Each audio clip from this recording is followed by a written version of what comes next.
There we go. Hello, everyone. Jake here from Monsters and Munchkins, and I am very excited because today we have the new D&D Source book, Tasha's Cauldron of Everything, and it is everything I wanted from Igvilv and way, way, way more. They didn't disappoint with any of the subclasses. Well, okay, some of them aren't as great as I was hoping, but they fixed Ranger, so that's pretty cool. There's a ton of stuff in here. We can't possibly break down everything in one stream, so we'll be back tomorrow night to talk about all the not subclass stuff.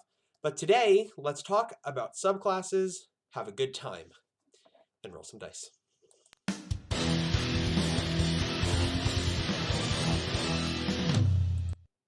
So there is a lot to talk about in this book, and I'm not really sure where to start, because there's basically every class got two new subclasses.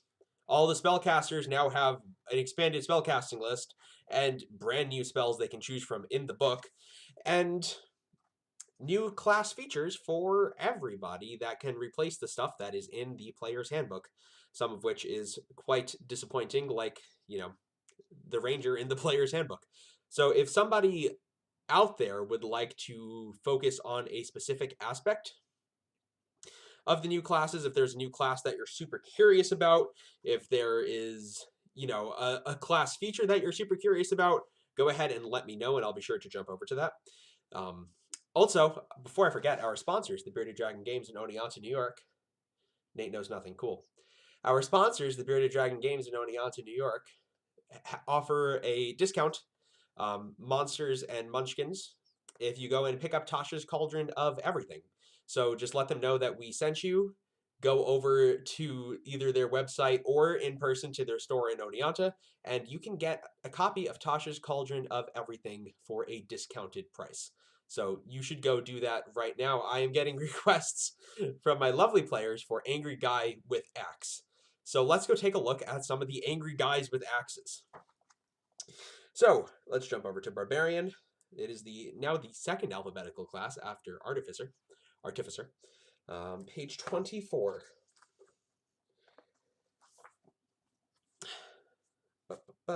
So let's go over the optional Barbarian features that you can now replace the ones in the core book with.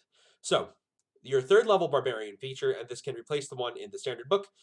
Now when you reach third level, and again at 10th level, you gain proficiency in one skill of your choice from the list of skills available to Barbarians.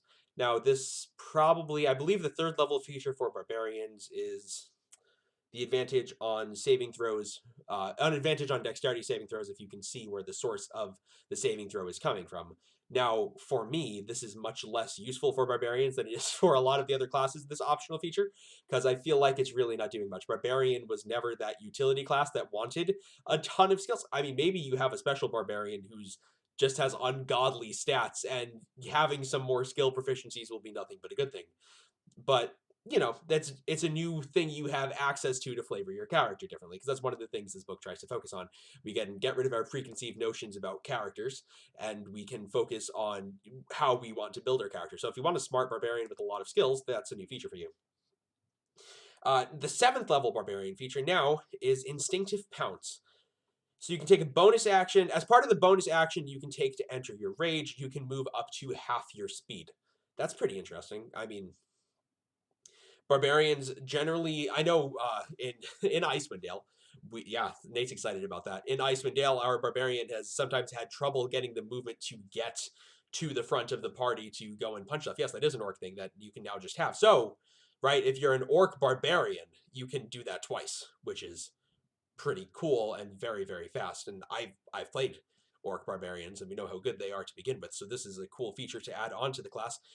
So if you're trying to play that tanking character that is just running up to the front of the party, getting in there, dealing damage early, and then taking the hits for everybody, that is interesting to me. So let's go over the two new primal paths. We'll start with Path of the Beast. Now, this is one that came out in an Unearthed Arcana a little while ago that I was pretty excited about. Form of the barbarians who walk the paths of the beast draw their rage from a bestial spark burning within their souls. That beast bursts forth into throes of rage, physically transforming the barbarian. Such a barbarian might be inhabited by primal spirits or descended from shapeshifters. You can choose the origin of your feral might or determine it by rolling on the origin of the beast table. Hey, Alan! How are you, Alan? I was just telling everybody else here, not only will we be giving away a copy of Tasha's Cauldron of Everything at some point in the next couple of months, but we will also be able to give people that want it a discount for, yes, Wild Soul is in there, for the book if you buy it from Bearded Dragon Games in Oneonta, New York. Also, I just remembered Panopticon Gaming is taking part in Wisdom Save this weekend. So if you want to go watch some cool RPGs and help a good cause, go check out Wisdom Save. So the actual beast things, so your beast form can be either from being a lycanthrope, from being a from being descended from a druid, but you're less druid and more angry guy with an axe. It could be from spending a lot of time in the Feywild. You know, all of that stuff could make you big, hairy animal man like Wolverine. But let's go over the actual mechanical parts of the Beast Barbarian. When you enter your rage, you can transform, revealing the bestial power within you. Until the rage ends, you manifest a natural weapon. It counts as a simple melee weapon for you, and you add your strength modifier to the attack and damage rolls when you attack with it.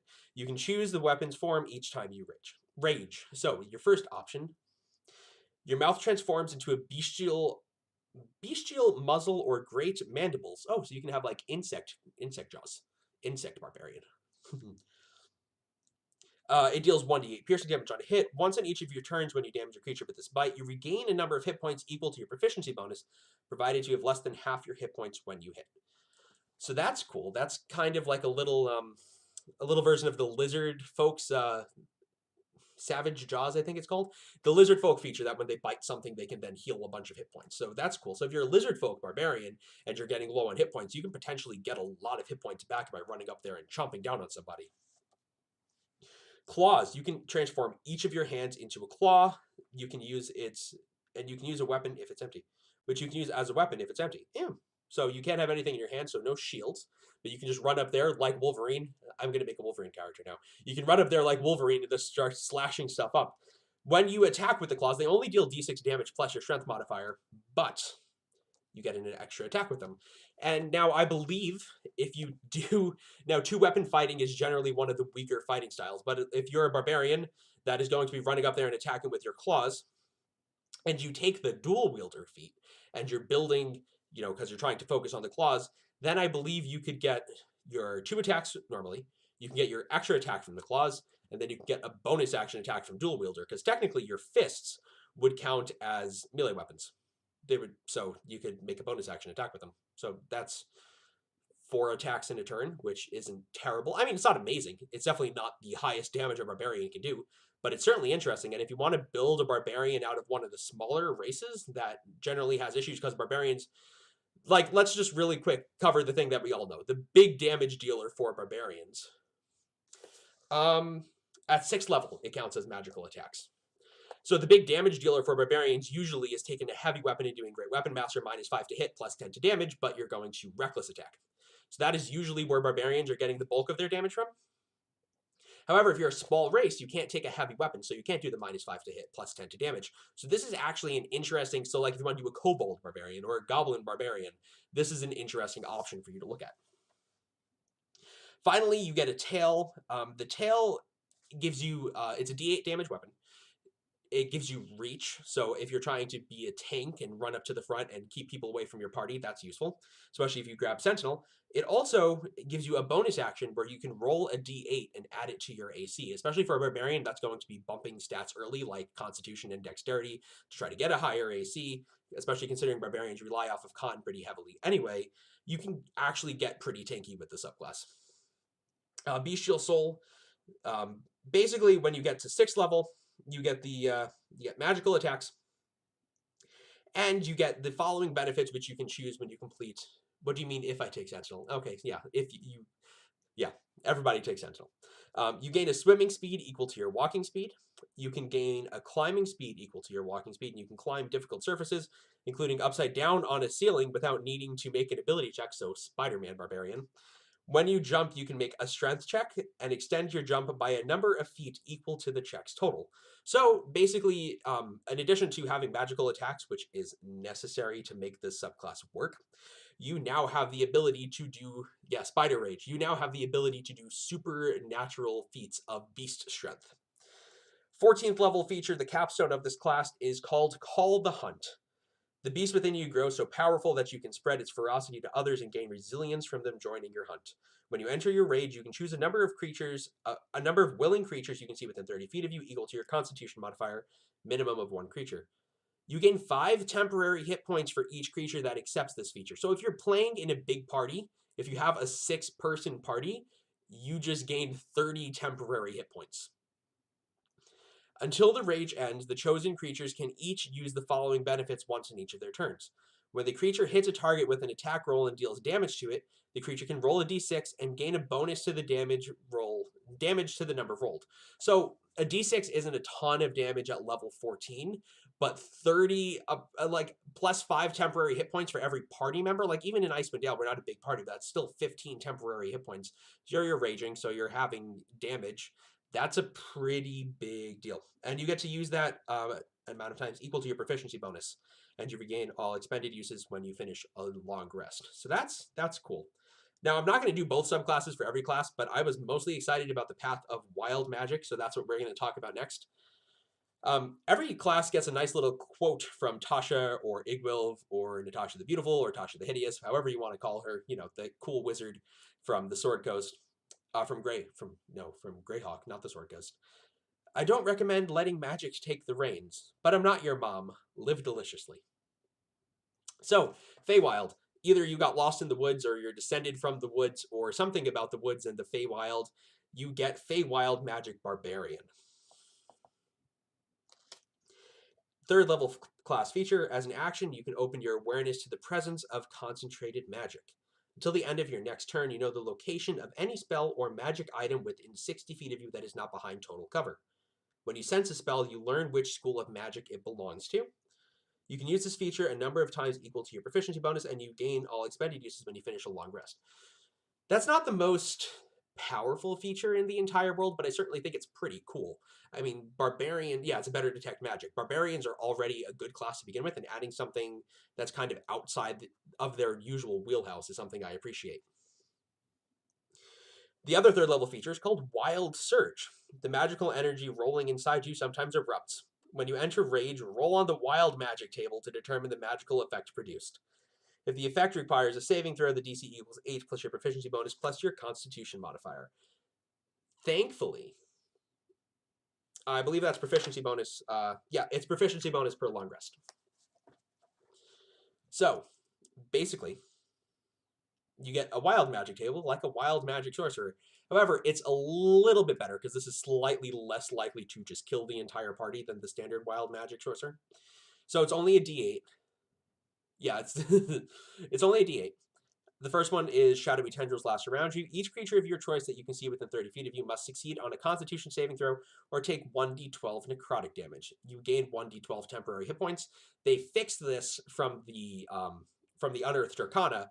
When this came out in the Unearthed Arcana, it was every creature takes 1d12 necrotic damage, and you gain that amount of temporary hit points for every creature that took damage, which was absolutely nuts. Thankfully, they tuned that down just a little bit.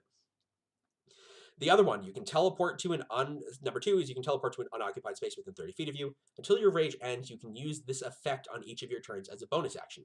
So again, mobility for barbarians is only a good thing. Level 3, an intangible spirit, which looks like a flumph or a pixie. Not telling you what to do here, guys. The answer is always flumph, because flumphs are cool. At the end of the current turn, the creature explodes, and each creature within 5 feet of it must make a dexterity saving throw or take 1d6 force damage. Until your rage ends, you can use this effect, summoning another spirit on each of your turns as a bonus action. So as a bonus action, you get deployable explosives. That's pretty cool. The 4th option is magic infuses one of your weapons that you are holding. Until your rage ends, the weapon's damage type changes to force, so almost nothing resists force damage. I think there's like one officially published monster that resists force damage. and it gains the light and throw-in property. That's kind of ridiculous. So your barbarian running around with a great axe can now just throw that thing like it's a dagger. Okay.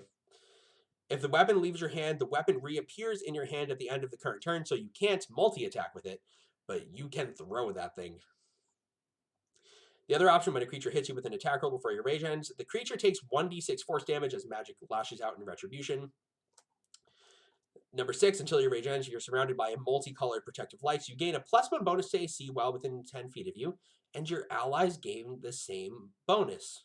Your allies gain the same bonus. Ugh. Yeah, Krieg. Why do paladins need more AC? That's not okay. Flowers and vines temporarily grow around you until your rage ends. The ground within 15 feet of you is difficult terrain for your enemies. Just your enemies. So your friend, the rogue, can just run in there, stab somebody, and then get the hell out of there. Number 8 is a bolt of lightning shoots from your chests. Another creature of your choice that you can see within 30 feet of you must succeed on a Constitution saving throw or take 1d6 radiant damage and be blinded until the start of your next turn. Ugh, blinded. Until your rage ends, you can use the same effect on each of your turns as a bonus action. So, okay, we've clearly determined which of the subclasses is the winner of Tasha's Cauldron of Everything for Barbarian. The Wild Magic 3rd level feature is so far ahead of the Beast one. So I'm not saying Beast is bad. It's still interesting, like we said. It definitely gives you options for playing different types of barbarians. But Wild Magic, that is just, all of those effects are really, really good. And the fact that you can regenerate almost all of them as a bonus action, the fact that you can regenerate all of them as a bonus action is kind of nuts and very cool. Yeah. Mm-hmm. 6th level feature, you can harness your wild magic to bolster yourself for a companion. As an action, you touch one of the creatures, which can be yourself, and confer one of the following benefits.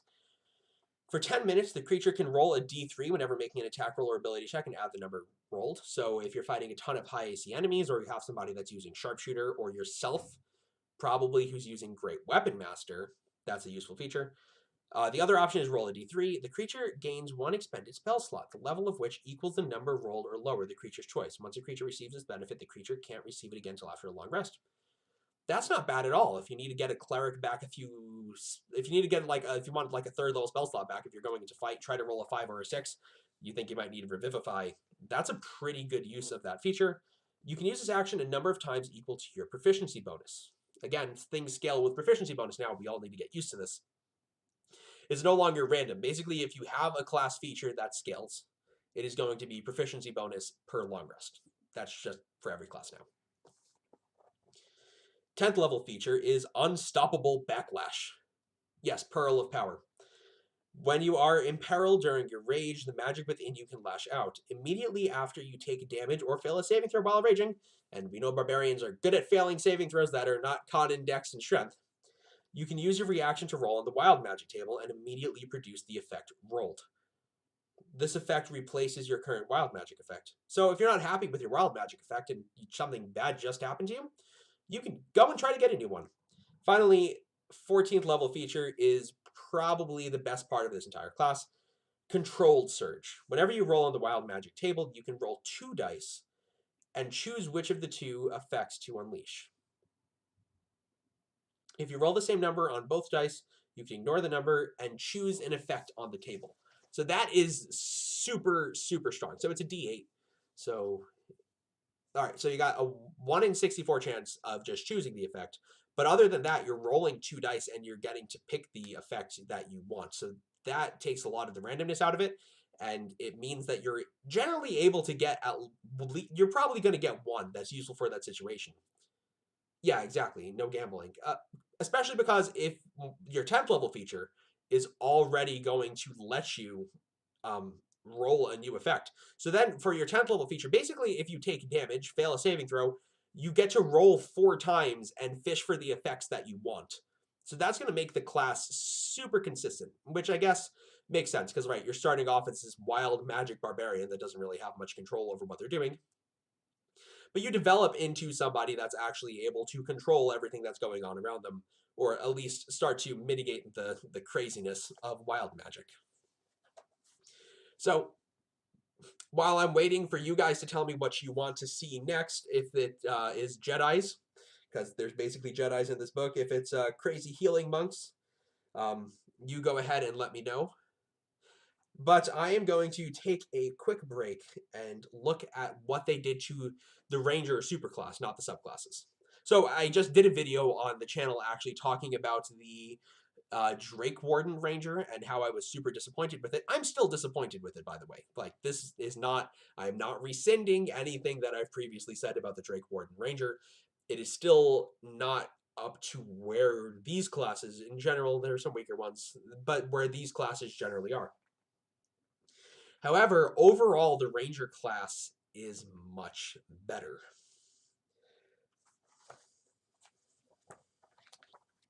Scrolling pages. There we go. Nope. This is Paladin. Got there. So, this is the new core of the Ranger. Well, it's not, okay, so you don't have to use this. I just highly recommend using this in place of what the core rules has for the Ranger class.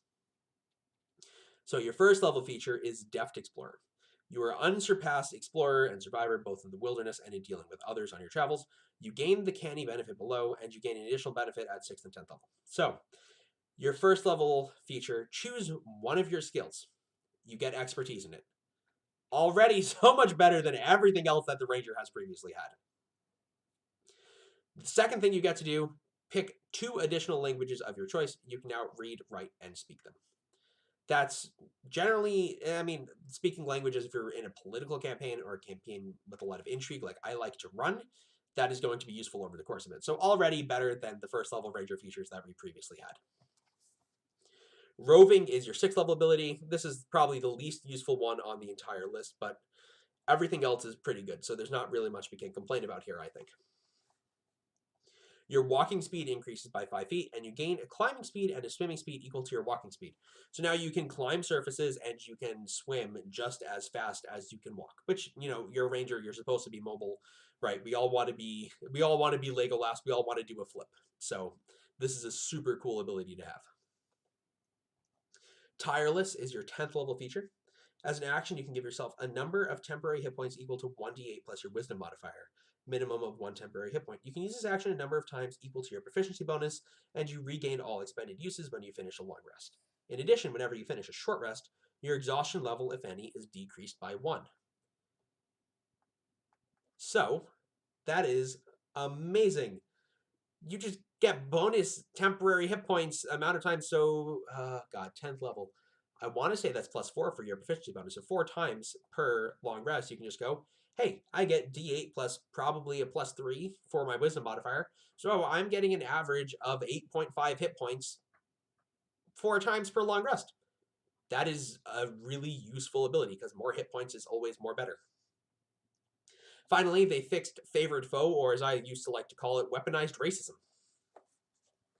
When you hit a creature with an attack roll, you can call on your mystical bond with nature to mark the target as your favorite enemy for 1 minute or until you lose concentration as if you were concentrating on a spell. So, now you just pick your favorite enemy based off of the fight that you're currently in. It's already so much better than situationally picking something. You're like, all right, in my backstory, I really hated Drow. So, Drow are my favorite enemy. Oh, what, this is an undead campaign? Oh, well, that's never going to come up. Good to know. The first time on each of your turns that you hit the favorite enemy and deal damage to it, including when you mark it, you can increase that damage by 1d4. So it's just a little bit more damage on each of your turns at first level. This is a first level feature now. That's nothing to sneeze at. You can use this feature to mark a favorite enemy a number of times equal to your proficiency bonus, and you regain all expended uses when you finish a long rest.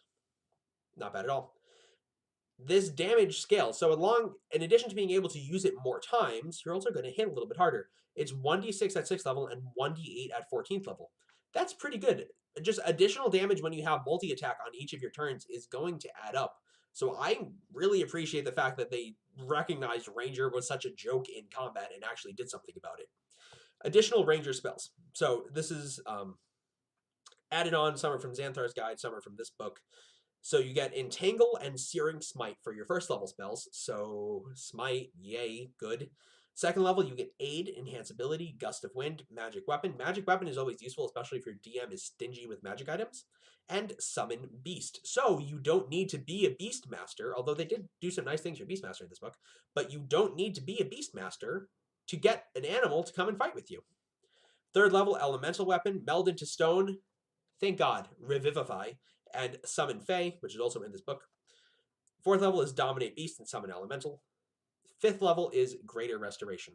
So I think that's good for the Ranger. It's got good spells. I'm so happy. Like, I love Rangers. Ranger was the first class that I ever played. Yeah, I also like those spells. I am happy that this is a thing that we have now. I'm going to make a Ranger. This book is not good.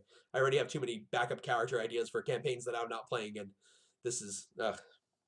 who needs to go to class, am I right? So it also adds some new fighting styles in the book.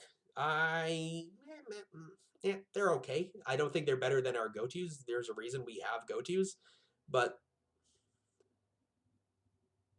what about us as volley archers? Blind fighting, so basically it gives you blind sight within 10 feet. So if you're in an Underdark campaign, maybe that would be super useful. Dridic Warrior. So here's something interesting. Here's something interesting. If you are going to multi-class, like I love the core Ranger class now, I would probably still dip into something else just for a little more versatility. Like I might do 2 levels in Fighter to grab Action Surge. The fact that now you have Dridic Warrior as a general option means that when you dip into Fighter, you can go to whatever your option was. So, like, let's say you're an Archer. You start Archery and Ranger, level 7, you dip into Fighter. You can take Archery from Fighter, and then you can go and take Druidic Warrior from Ranger. So as a Druidic Warrior, you learn 2 cantrips of your choice from the Druid spell list. They count as Ranger spells for you. Whenever you gain a level in this class, you can replace one of the cantrips with another cantrip from the Druid spell list. Yes, that is strong. Throw and weapon fighting. This is one I was excited for, and I appreciate the fact that they're trying to fix throw and weapon fighting because it's just so mediocre. We're getting there, people. We're really close to being able to have the dream of an angry dwarf that runs around throwing axes. We're like this far away. We're still not quite there, but we're getting there. You can draw a weapon that has a throw and weapon property as part of the attack with the weapon. So no longer the issue of I throw a weapon and then that's all I can do on my turn, because technically as the rules were previously written, you can't pick up multiple weapons and just keep chucking them at people.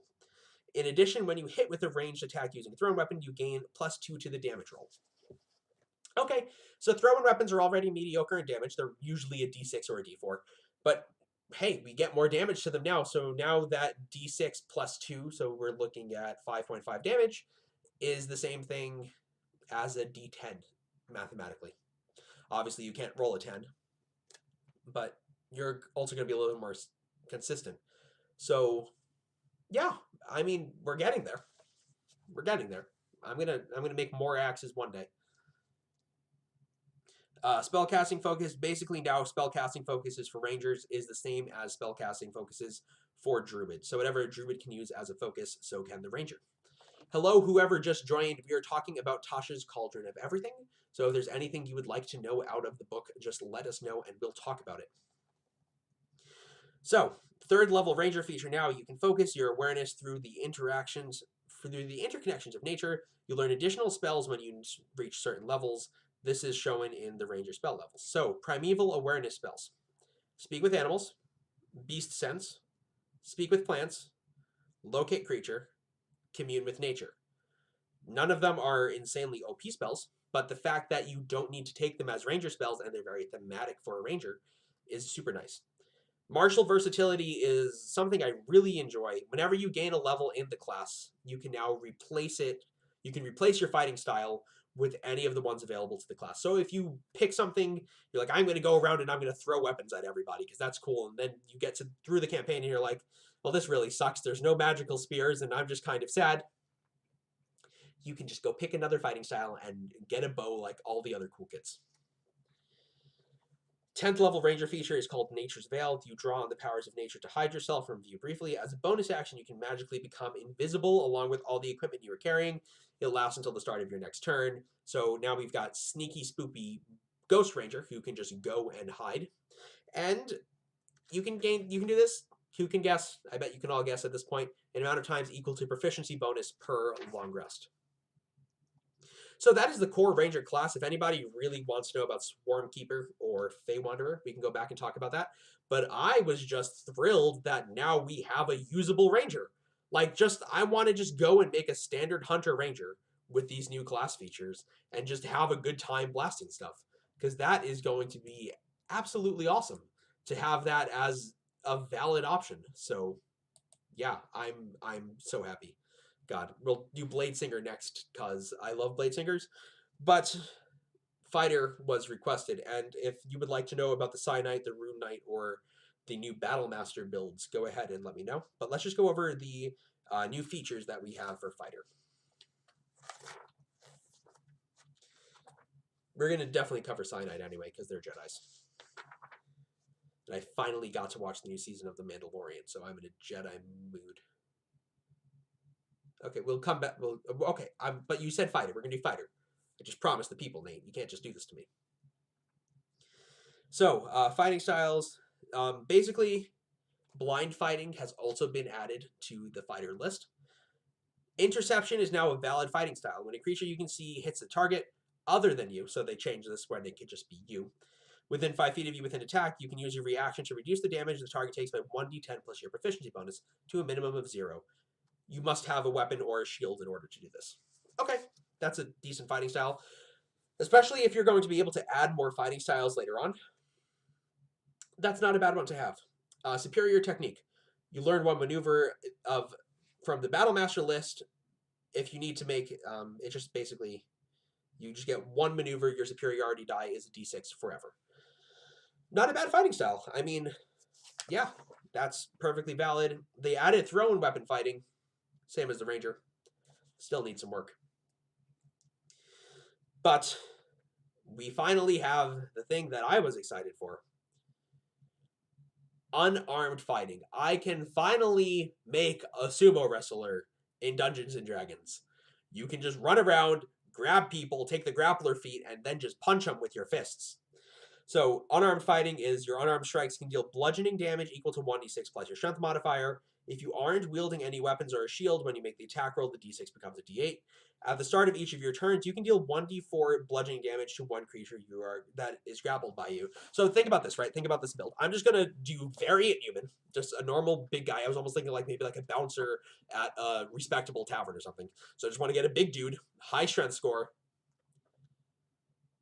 No, you cannot. I think you can only grapple up one size, not like 6. So no, you cannot grapple a dragon. So I just want to make a big dude, really good strength score, Variant Human, take the grappler feat at first level, take this fighting style, run around, grab stuff, so no shields, just my fists, grab stuff, and then punch it and deal 1d8 plus 1d4 damage. That's what I'm excited for. Not a complicated guy at all. Probably I'll take Battle Master just because you gotta go Battle Master, and then you just punch things. So, that is... So how would you do that against a really big thing? I wouldn't grab it. I would take dual wielder so I can dual wield my fists, and then I just start punching it more. I wouldn't even grapple the big thing. I just punch it a bunch of times. I'd action surge. I'd keep punching it. I'm gonna be 20th level, so I get 5 attacks. Then I'm gonna action surge and get 4 more attacks, so I'm gonna get 9 attacks. Yes, I remember Arthog. And then I'm just gonna punch that dragon to death, and I'm gonna convince the DM to give me magical fists. And yes, this is happening. I cast fist. Yes, this is what we need in our lives. So now let's completely switch gears. We're not going to talk about Fist Guy. We're going to talk about magic. Not magic. This isn't magic. We're going to talk about Big Brain Jedi Guy. So, guys, Psionics is back. Whether you hated Psionics or you loved Psionics, we have Psionics again in a form. No, there's definitely going to be fisting. I'm just saying we're gonna take a break from fisting. We're gonna go big brain, and then we'll fist some more things. So this is what Tasha has to say about psionics. Brains over brawn, mind over matter. These canny warriors answer, why not both? Go, Tasha. So basically, you're a Jedi. You have psychic powers. Yep, that's what the class comes down to. So, psionic power is your third level feature. So let's go over how psychic energy dice work now. You have psychic energy dice, which are needed to fuel some of your abilities. You have an amount of dice equal to, I believe it's 2 times your proficiency bonus. Why can't I find it now? Some of your powers expend psionic energy dice. Is it? Yes, it is equal to 2 times. But can you move the planet? Fun fact, that can do that. Some of your powers expend psionic energy dice. You have psionic energy dice equals to 2 times your proficiency bonus. So again, everything scales with your proficiency bonus now. So this means, I think, 16th level, you got a +6 for your proficiency bonus. So you're going to be capping at 12 psionic energy dice. So that's not bad at all.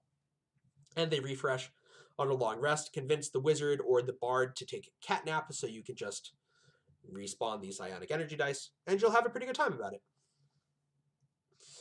So, catnap's only a short rest. Never mind, that won't work. Don't listen to what I just said.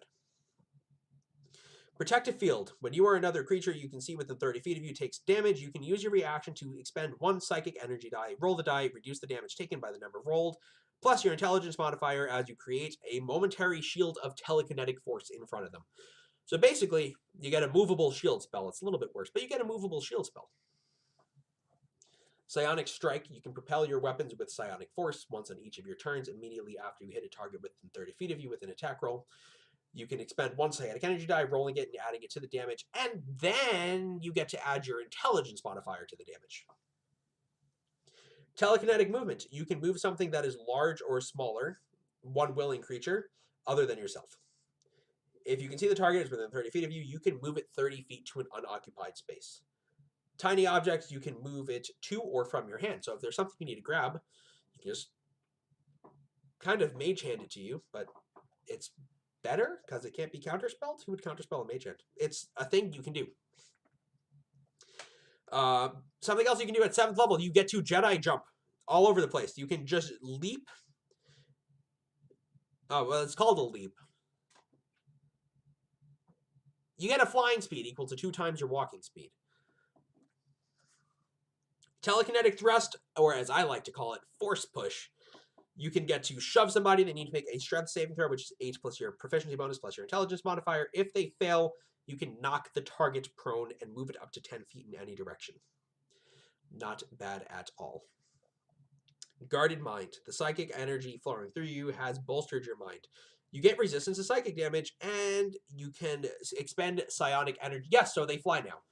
You can expend psionic energy dice to get rid of charmed or frightened conditions that you have on yourself. Bulwark of Force. So at 15th level, they really like the word bulwark. It's in all the psychic classes. At 15th level, you can shield yourself and others with telekinetic force. As a bonus action, choose 30 creatures. Choose a number of creatures equal to your intelligence modifier within 30 feet of you. Each of the chosen creatures is protected by half cover for 1 whole minute. So half cover is going to be +2 to their AC and 2 dexterity saving throws. That is super powerful. You can't use this again unless you expend a psionic energy die or you take a long rest. So that's a super nice ability to have, especially if you've got other tanks in the party. You can make them stay there for a while. Finally, 18th level, you can cast a telekinetic spell, requiring no components, and your spell casting is obviously intelligence. While you are concentrating on the spells, you can make another attack as a bonus action.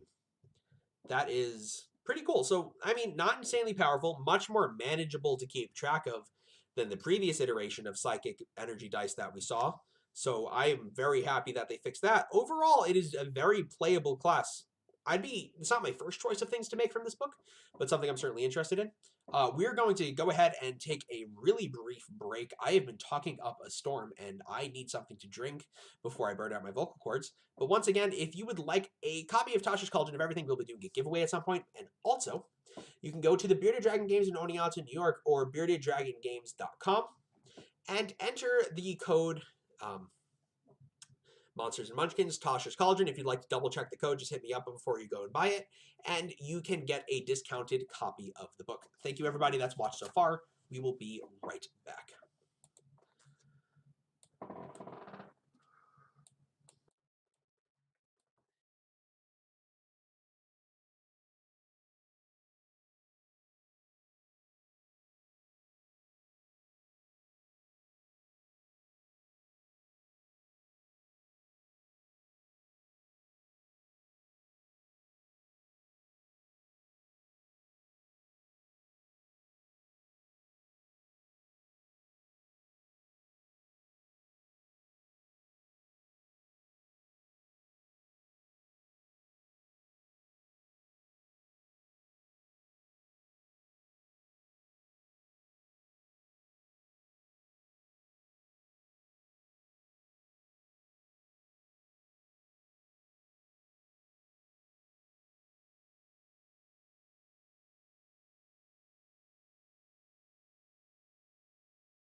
I have returned with the all-important decanter of water. It's a water bottle. So, okay, apparently we are going to cover both fighter subclasses tonight, because there has been a request for the Rune Knight. How has the Rune Knight changed? Well, let's go ahead and take a look. Sorry, I'm managing 2 chats now, because we've also got YouTube, so...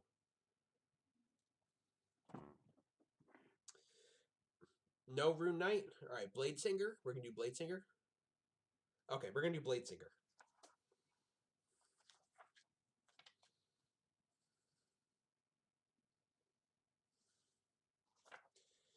Blade Singer, also known as one of my favorite classes of all time.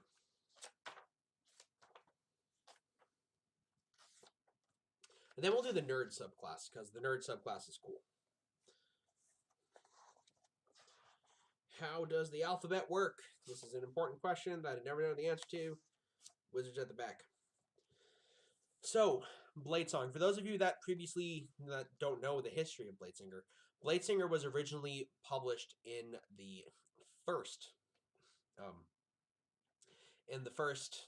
D&D source book that we got for 5th edition, which was the Sword Coast Adventurer's Guide, which I have. I think it's a pretty cool book, but very dated. Like, you can feel its age. It did not age well. A lot of the spells in there, they didn't think through how they would scale with stuff that'd be available later on. And overall, it's just very poorly balanced in a bunch of different directions. Because there's no, like, some things are just, like, way OP. And some things were weak, like Melee Wizard, aka Bladesinger. So, Bladesong. Well, first, let's see what Tasha has to say about them. When faced with the endless onslaught of magical possibilities, many wizards suffer identity crises. Some overcome, some break, and some become sword bards, like the Bladesinger. You're just going to sing a lot, you're going to cast spells, and you're going to go and you're going to shank things with your sword. So, Bladesinging is originally elvish.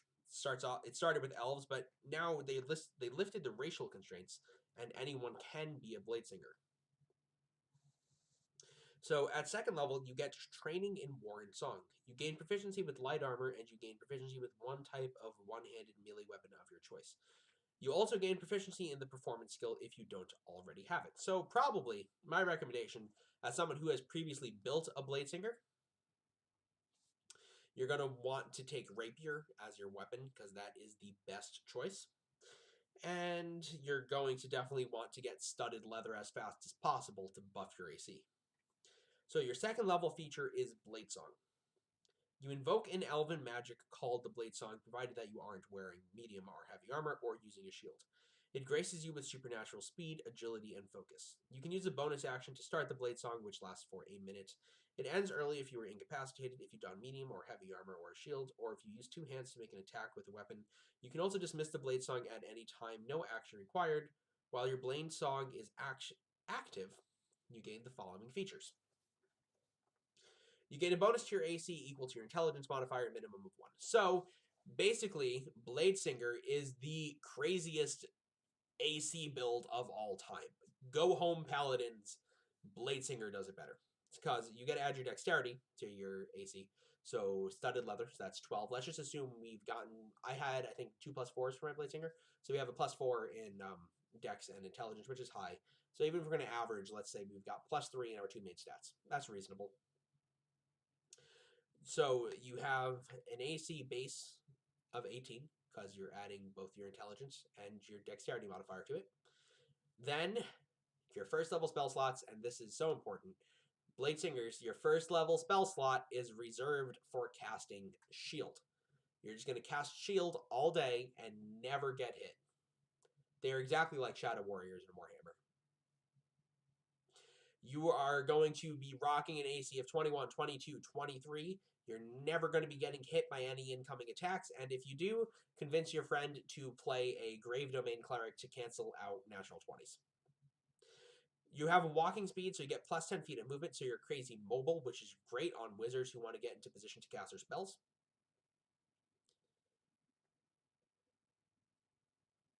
No, Bladesingers can't use bows, But if you're an elf and you're a blade singer, you already get proficiency in bows. So that's kind of taken care of right there. You have advantage on dexterity checks. That's useful. And you get a bonus to constitution saving throws to maintain concentration equal to your intelligence modifier. So you are not going to be... So this is like useful in general. Like, let's say you don't want to play melee wizard, but none of the subclasses of wizard really speak to you. You like elves, you maybe want to do elf wizard. Bladesinger's not a bad grab at all, just for a straight up standard wizard build. The fact that you get your constitution modifier added to you get your intelligence modifier added to your constitution modifier for making concentration checks means you're not going to be dropping concentration. You're going to have a much higher AC than most wizards, and you can just be a very useful buffing concentration spellcaster. Now, I would just like to point out the ridiculousness of this class when you can cast haste. You can buff your AC by 2 more, so probably looking at around 25 when you cast shield. You're just, man, you're never going to get hit. Like, it's going to be so hard for things to hit you. You get another attack. So, speaking of more attacks, oh, by the way, they changed it. It's no longer twice per short rest. It is now a proficiency bonus per long rest. So, depending on your campaign, that is either a buff or a nerf. I think they realized, and I don't know how to feel about this personally, but I think they realized a lot of modern D&D parties aren't doing the typical adventuring day. So, there's no more... There was not going to say there's no more, but there's certainly less grindy dungeons. You know, there's less of the party that wants to just do the dungeon crawl and kick down all the doors and kill all the monsters. It's more of the party in general that likes the RP, which are arguably there might be better games out there than Dungeons and Dragons for a ton of RP. But I mean, at least it's more of a balanced game than just a ton of fighting. So they realized that, yeah, murder hobos. They realized that proficiency bonus per long rest is probably more useful than twice per short rest, because parties, generally speaking, I mean, I love running those types of games, but parties, generally speaking, aren't in it for the super grindy stuff anymore. You know, we've matured as a community. So, 6th level for Blade Song. Oh my god, I love the fact that this is part of the class so much. It has made it such a powerhouse of a class that I am unbelievably happy. So, 6th level. So, you're going to have haste. So, you're already going to be getting another attack on one of your turns. You can dual wield weapons. So, you can have a weapon in each hand. It just says you can't make an attack with 2. You can get more attacks. Also, so on top of that, so you're getting multi-attack at 6th level, so you're getting 2 attacks for your action, 1 attack for haste, 1 attack for your bonus action for 2 weapon fighting, and then you're able to replace one of your attacks with a cantrip. Oh, wow, that is so good. So you can be like, they changed Green Flame Blade, which we can talk about in a minute, but you can be like, attack, Green Flame Blade, attack, and just decimate stuff. Or attack, hey, there's somebody over there I'd like to kill. Firebolt, attack, and just do a ton of damage as melee wizard. I love melee wizard. I'm so happy that this is a thing that we can do now. I need to revisit my Bladesinger. Ugh, this is amazing. Song of Defense at 10th level. You can direct your magic to absorb damage while your blade song is active. When you take damage, you can use your reaction to expend 1 spell slot and reduce the damage to you by an amount equal to 5 times the spell slot level. So you're a melee wizard, so you're a wizard that's good at stabbing things, but you're also a squishy boy. So when you get up to the front of the party and you're in there and you're blocking and you're, eventually do get hit because somebody gets through your AC of like 30, you can just say, hey, I've got 5th level spell slots. Why not reduce that damage by 25? Sure, this sounds good to me. I'll just take less damage. Cody, if you run Curse of Strahd again, I am there. Give me a time. I will bring the Bladesinger, and it'll be a blast. Also, for anybody out there, that wants to play a Bladesinger, and you're starting in a higher level campaign, and your DM gives you a magic item, pick a sun sword. They are a finesse longsword that fits into the fluff of, I want to say it's the lions. The clan of lion elves uses longswords and they're blade singers. However, it's really hard to do a strength-based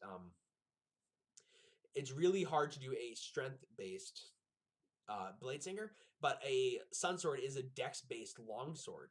So that would be really, really, really cool. We're not going to bully Strahd. I'm going to be melee wizard. I'm not going to bully Strahd. What if we all intentionally build underpowered characters and we play Curse of Strahd? I would do that. We'd all die, but I would do that. Finally, the capstone of the Blade Song. While your Blade Song is active, you get to add your intelligence modifier to damage. I am so happy they made my favorite wizard subclass just so good again. You're getting up to 4 attacks per turn. You're getting to add your dex modifier to each attack. You're getting to add your intelligence modifier to each attack. It's amazing. It's a very strong class. It's not broken. You're still a wizard, and wizards in melee combat are generally, you're in a slightly rougher spot than everybody else that likes to throw up in there in melee combat. Nate's also over on our YouTube. Cool, Nate. Good to know. But you now are a very valid choice along with everything else that is a melee class in the game. I'm pretty happy with this. So let's kind of change direction a little bit. We went over super stabby, cantrip casting, up in your face, shank you with a short sword melee wizard. Let's talk about the order of, not nerds, sorry, that's what I called the Unearthed Arcana, the Order of the Scribes. As Tasha said, magic is great and all, but have you smelled a book?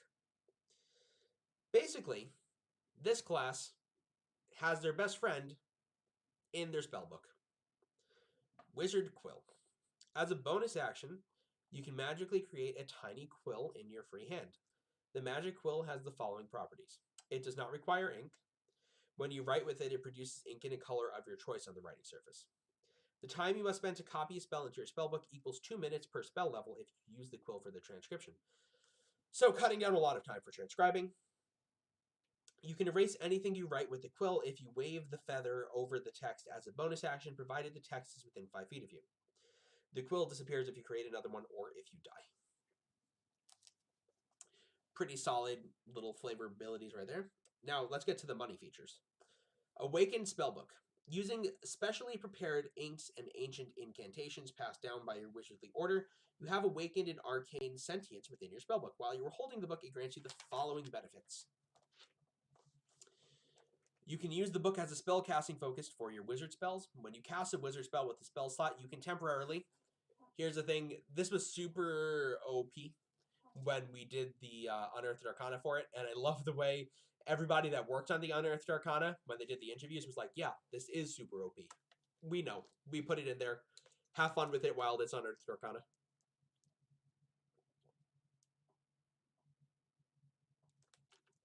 Sorry, I've been talking a lot. It's about an hour of me just talking about D&D. So, and that super broken thing is you used to just be able to replace spell damage for free. So Fireball could become Thunderball, and you can still do that. So you can replace a spell's damage with a different damage type from a similar spell that you have transcribed that is of the same level. So if you have both Fireball and Thunderstep, you can replace Fireball's damage type with Thunder. Because obviously the biggest weakness of Fireball is the fact that a ton of things are resistant to fire damage. However,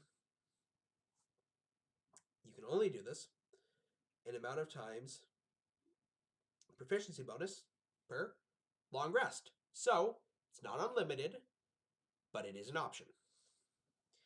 Finally, when you cast a wizard spell as a ritual, you can use the spell's normal casting time rather than the 10 minutes it would take to cast it as a ritual. Once you use this benefit, you can only do that once per long rest. That's pretty useful if you need to just, bang out a spell really fast in a tense situation when you need to identify something. Not bad at all. Your 6th level Order of the Scribes feature. You can conjure forth the mind of your wicked spellbook as a bonus action while the book is on your person. You can cause it to hover in front of you. And it creates like the spectral brain thingamabobby that you can communicate with as a wizard. While you do so, As a bonus action, you can cause it to hover in front of you. It can pass through creatures, but not objects. Wait, where was the thing that was good? Oh, okay. So basically, your book can become a familiar. You make the book float. You can send it through walls. It can communicate with you as long as you're within 60 feet of it. It can see through stuff. You have book familiar. It only goes away if someone dispels it, if you dismiss it as a bonus action, or if you die.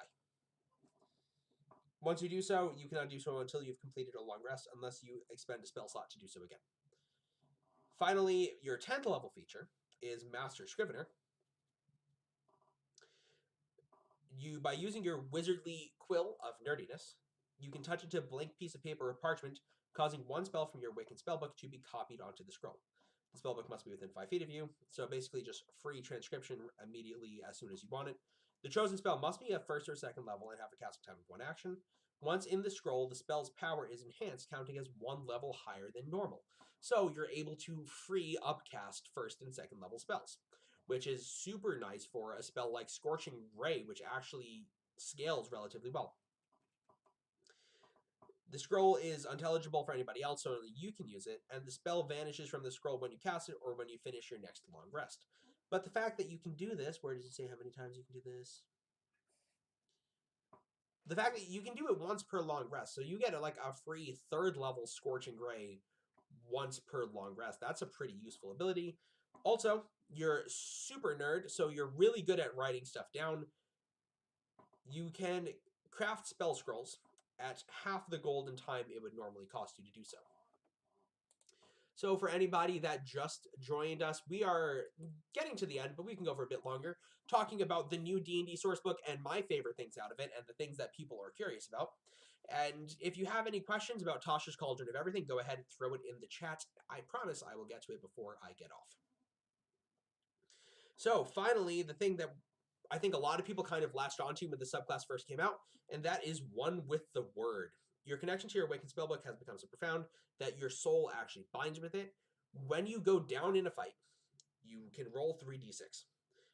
You need to erase that level of spell from your spellbook. So if you roll 3d6 and you roll a 9, you can get rid of 1 9th level spell, you can get rid of 3 3rd level spells, you can get rid of any combinations of spells that adds to 9. But then you can get back up. Those spells are temporarily erased from your spellbook. However, you can restore them to the spellbook after 1d6 long rests. But what this does is it stops you from just going down. Of course, if you don't have enough spells to erase to get to that point, you can't do anything about it. But you do have the option to get back up in a fight at a critical moment and keep on going at the expense of some of your spells. So that's not too bad at all. Let's take a break right there. I need a drink. I've been going for a while. I'll do 1 or 2 more things. Is there anything that people really want to see? Give chat a moment to catch up.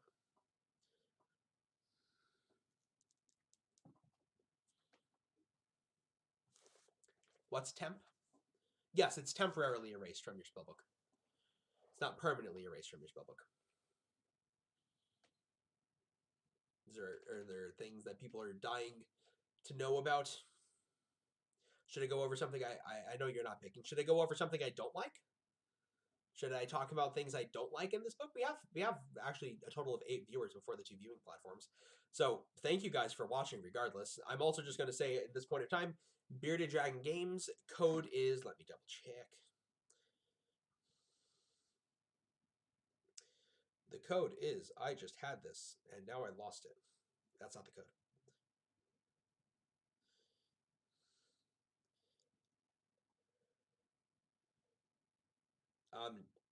Discount code Monsters and Munchkins. Go ahead, enter Monsters and Munchkins. 1 long phrase with the, just like our logo up there, with the end symbol, not spelling out the word end. And you can go ahead and get a discount on your copy of Tasha's Cauldron of Everything. Feats are going to be, tomorrow is everything that's not subclasses. We're not going to talk about feats today. Chef is in here. It's changed. Piercer is in here. It's still broken. Let's talk about something I don't like. We're doing that. We're talking about something I'm not a fan of. Okay. My least favorite subclass in the entire book. The Phantom Rogue.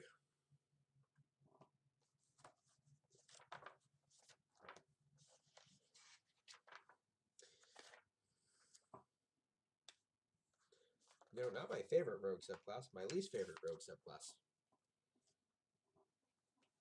So, basically, here's what Tasha has to say. Collecting the souls of your defeated foes and everyday objects. What a good idea. Thought I'd probably need an encyclopedia to hold all of my anti-admirers. If anybody knows anything about Tasha, she wrote the Demonomicron, so she knows a thing or two about keeping things you don't like trapped away in objects. So, wow, my voice just broke right there. So, basically, you are super spooky, working for Necromancer, kind of pretty evil rogue guy. Could be working for a church that worships a god of death. Could be working for a cult of necromancers. Could be working for a vampire. Ooh, this could fit well in Cursive Shot. I'll play this because I don't think it's good. Your third level feature is called Whispers of the Dead. Echoes of those who have died cling to you. Whenever you finish a short or long rest, you can choose one skill or tool proficiency that you lack and you gain it. So that's okay. Or you could be like, oh, yes, you could, if you would like to flavor this more like Crypt does on Icewind Dale, where you're resting the souls of the dead, you could flavor it that way. I don't really mind the flavor at all. Like, I think the flavor is okay for, it's specific, but it's okay. There's nothing wrong with that. I do find it funny that for flavor, they said you could have just slept in a graveyard and discovered these abilities. Like, I just find that idea funny. Like, you fall asleep on a tombstone and you're like, hey, I see dead people. Echoes of those that have died cling to you. Whenever you finish a short or long rest, you can choose one skill or tool proficiency that you lack and gain it. As a ghostly presence shares knowledge with you, you lose this proficiency when you use this feature to choose a different proficiency that you lack. So free proficiencies aren't bad for the skill junkie class. The thing, so I feel like, so if you played the Unearthed Arcana version of this, which I did, which was called the Revived, we started off at this point of it being like, this is crazy, double sneak attack every round, wow, why would we allow this to rogues? To, oh, this is Whales from the Grave now. I don't really think it's that useful. You can nudge somebody closer to death. When you deal sneak attack damage to something within 30 feet of you, you can pick a second creature and deal half of your sneak attack damage as necrotic damage rounded up. However, you can only use this feature a number of times equal to your proficiency bonus per long rest. So at low levels, that's only twice per long rest, and then it's 3 times per long rest. That's not that long. Most fights, you're probably going, in my experience, at least 6 rounds. So only getting to do that 2 or 3 times at lower levels, that's not going to feel so great. And then on the flip side of that, at higher levels, you're going to get to do that a lot more often when the fights are going, they're harder fights, right? But they're going about the same amount of time because everybody in the party has leveled up with the monsters. Tokens of the departed. When a life ends in your presence and you're able to snatch a token from the departing soul, you get to make it into a soul trinket. I guess if Crip, the Ancestral Guardian's Barbarian, who's awesome, and on Icewind Dale, Rime the Frostmaiden was doing this, he would make it into tattoos. So when a soul trinket is on your person, you have advantage on death saves and constitution saves, because your life is enhanced by carrying around a dead person. When you deal sneak attack damage on your turn, you can destroy one of your trinkets that's on your person and immediately use Whales from the Grave without expending one of the features. Okay. As an action, you can destroy one of your soul trinkets no matter where it's located. When you do so, you ask the spirit a question associated with it.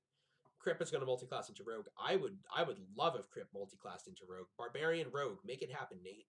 Don't just talk the talk. Walk the walk. As an action, you can destroy one of your soul trinkets no matter where it's located. When you do so, you can ask the spirit a question.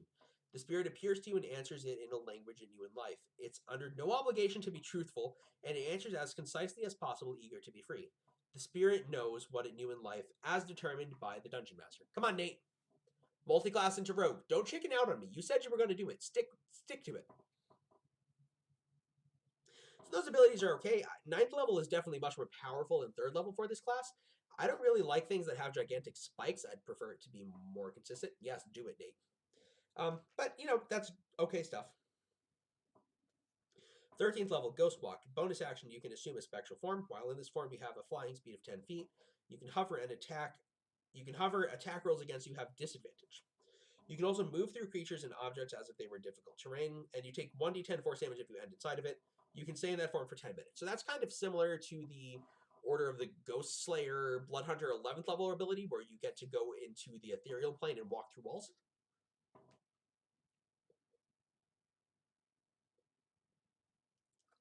So that's not bad.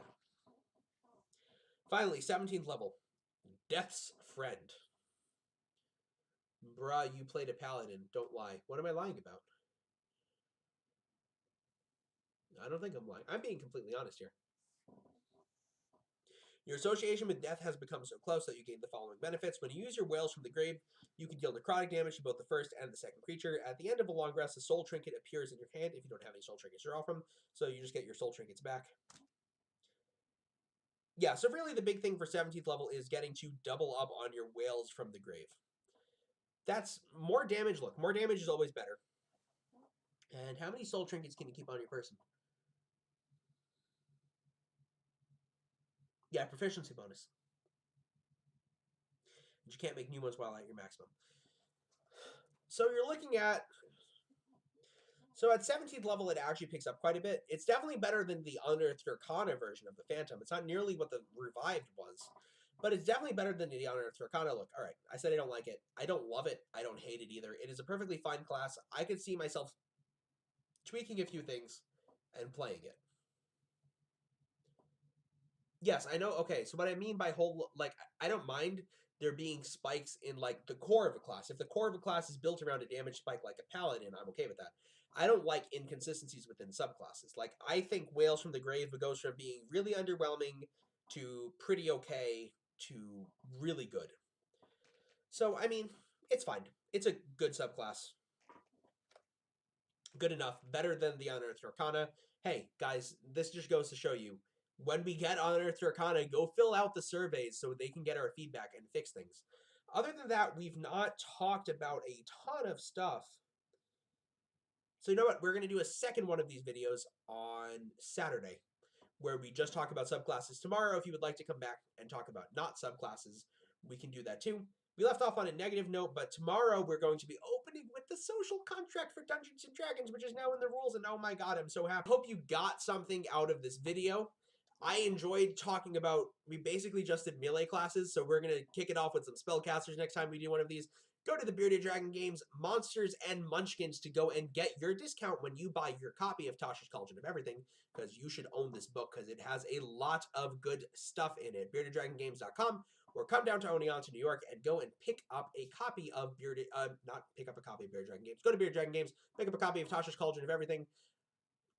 Friday, we are streaming Dungeons & Dragons. This Friday is going to be 7:30 to, who knows, but our usual time is 6 to 9 p.m. on Fridays, Eastern Standard Time, so adjust as you will to your time zone. We've been streaming the new D&D campaign, Icewind Dale, Rime, the Frostmaiden. Occasionally, the Bearded Dragon gives us stuff to do giveaways, so if you come and check it out, you can win some cool stuff. The YouTube channel is putting up videos like this. We're doing live streams this week, but usually it's just standard recorded videos every Wednesday and Sunday. We're building a pretty great community here, and I'm excited to see viewers and excited to see that it is growing. Let me just double check the YouTube chat before we log off to make sure I haven't missed anything. Nope, I've not missed anything on YouTube. Guys, thank you so much. I hope to see you around once again. I've been Jake from Monsters and Munchkins. You have been my wonderful viewers. Love each other. Be safe and socially distanced. We're going to go play Among Us now. Don't forget to have fun and roll some dice.